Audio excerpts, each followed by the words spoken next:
J'avais donc réalisé le générique du premier Silent Hill et le producteur et le nouveau réalisateur m'ont contacté pour que je fasse le second. Donc au début, on a commencé à parler avec eux et on s'est rendu compte qu'il fallait créer une séquence, cette fois en stéréoscopie, qui réponde un peu à la première.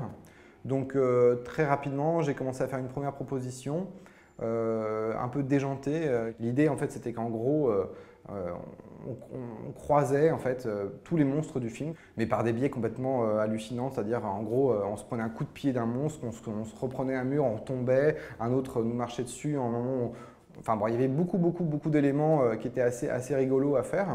Et puis donc voilà, c'est la première proposition. On a commencé à du coup faire un premier test. Ça c'est le test avec la Missionary.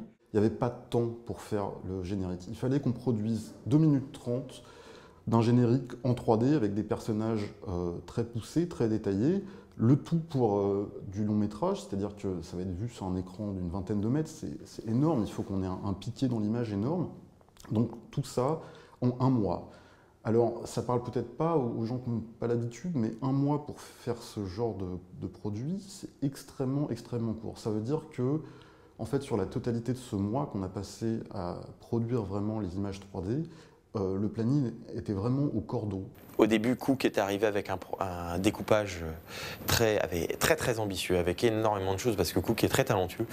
Et en voyant les délais, le rôle de mon poste, c'est de dire attention, ça va pas être possible, et on va vous faire quelque chose qui sera pas bien. Donc autant retravailler un peu le principe créatif, aller vers quelque chose qui soit tout aussi créatif, mais dans laquelle on va pouvoir amener une vraie valeur ajoutée par rapport au temps qu'on a et un vrai projet qui a de la gueule. Et finalement, on est tombé sur cette seconde proposition assez rapidement, puisque les contraintes avaient été assez claires avec Shady. Il fallait qu'on utilise en gros uniquement 2 personnages qu'on allait modéliser en full 3D. Et donc assez vite, on s'est aussi dit que l'animation était la chose la plus complexe à rendre par rapport à ce projet-là, et que du coup, on est tombé très vite en fait sur l'idée du Frozen Time, quoi. Voilà. C'était des contraintes, mais les contraintes, elles ont toujours été mis sur un plan créatif, c'est-à-dire que c'est pas les contraintes, non tu vas pas faire ça, et c'était et voilà, c'est comme ça, c'est non on va essayer de le faire, mais par rapport à il faut garder le sens créatif de Cook, et c'était vraiment le travail que j'ai élaboré dès le début. Ensuite, une fois que le board a été passé, a été validé, etc., mon rôle a été plus de soutenir le projet, mais mon rôle principal a été vraiment en amont du projet. Avec Shady, on s'est mis d'accord sur 2 créatures en fait. D'une part, les nurses, donc les infirmières, qui existent déjà dans le jeu, hein, qui existaient déjà depuis longtemps, qui ont déjà été développées, utilisées à travers le film, etc. L'autre créature qui me semblait vraiment intéressante, c'était le Spider Monster, qu'on voit dans le film, qui est une sorte d'araignée comme ça, avec plein de bras, qui est faite à base de mannequins. En gros, dans le film, c'est une araignée qui cristallise des femmes et qui les rend, qui les transforme en mannequins de cire, quoi. Ce que m'a permis aussi le Spider Monster, c'est que justement, puisque tous ces bras comme ça prennent des nurses, etc., jouent avec, on va dire, enfin jouent avec les attaques plutôt, hein, parce que c'est vraiment une scène d'attaque. J'ai pu aussi, moi, en termes de mouvement de caméra, faire vraiment ce que je voulais, ce que je souhaitais.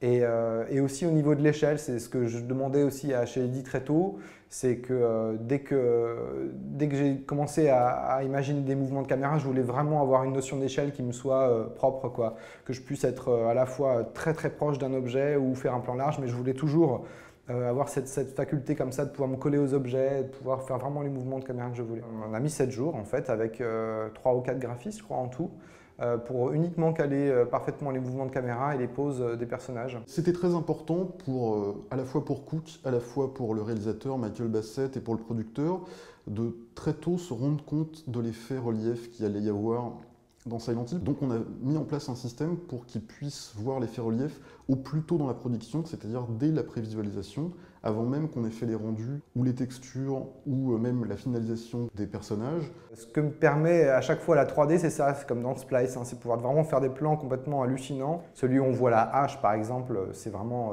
un plan quasi impossible à faire avec une... C'est même pas impossible, il faudrait faire une immense maquette, il faudrait changer toutes les échelles et fausser toutes les focales, etc. pour pouvoir créer ce type de plan, ce qui serait complètement infaisable. Une fois que tout ça est en place, on peut dire que la maquette principale du film est terminée et qu'il n'y a plus qu'à s'occuper de l'éclairage, des matériaux, des personnages et ce qu'on appelle les effets spéciaux, c'est-à-dire les effets d'explosion, les bris de tête, les bris de verre et tout ça. Donc voilà, en fait, on va peindre la maquette, mais de manière numérique. Le fait d'amener les nurses, on pouvait commencer à jouer avec le côté gore et sexy, moi, qui est un truc qui me plaît beaucoup dans Silent Hill, c'est très dérangeant. Et ça me plaisait aussi de jouer avec ça. Et puis je pense que vu que Patrick Tatopoulos avait déjà lui-même beaucoup joué avec ça en créant, en designant cette créature de Spider Monster là, qui en elle-même est très sexuelle, hein, puisqu'il y a quand même des visages qui sont, voilà, enfin bon, c'est assez facile de voir qu'il y a beaucoup de connotations. Et en plus de ça, le fait qu'il y ait les nurses et que toute cette violence et qu'en même temps tout ça soit très calme et filmé de façon très, très posée finalement, ça faisait que le projet vraiment m'emballait beaucoup. Voilà. Je pense qu'il correspond vraiment à l'univers de Silent Hill et pour moi c'était le plus important des choses à respecter.